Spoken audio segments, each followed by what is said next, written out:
Welcome to Endurance Strong. Here we continue our deep dive into training zones for endurance athletes. Enjoy.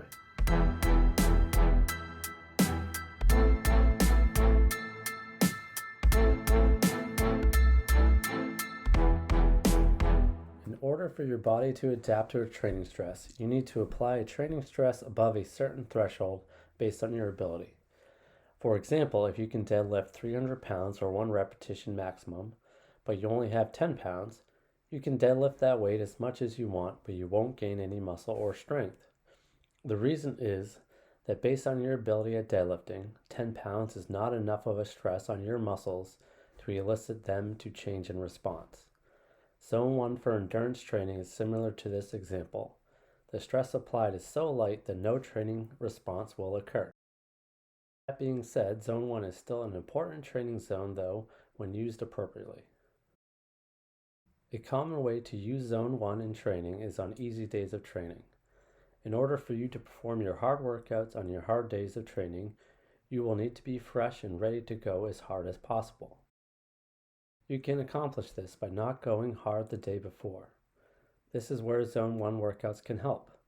Having a day where you don't apply a stress large enough to actually stress your body means your body won't need to recover from that workout and thus be too fatigued the following day when you need to go harder.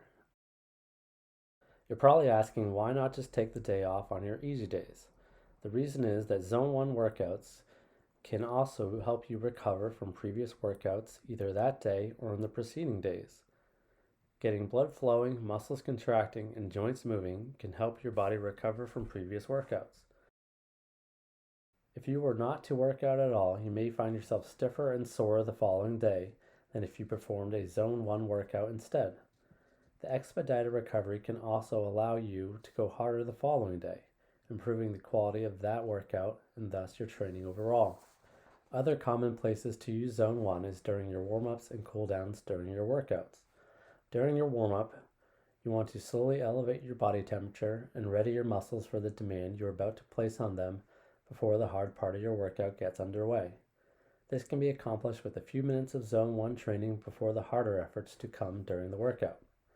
Ending your workout with a cool down in Zone 1 can start the recovery process from your workout quicker. With a lot of blood built up and waste products flowing from your workout, this cool down can gradually slow down that flow, aid in flushing out those waste products, and prevent pooling of this blood if you were to just stop a hard effort suddenly. Lastly, Zone 1 is often used for recoveries between harder intervals during a workout. As mentioned above, performing a lighter version of the same activity can help you recover from that harder effort.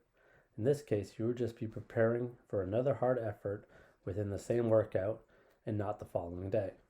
To know you're in Zone 1, you simply adhere to the training zones laid out below, which in this case means just keeping your efforts easier than those listed. Zone 1 should feel incredibly easy and should feel like something you could do forever. It will be easy to hold a conversation at this effort.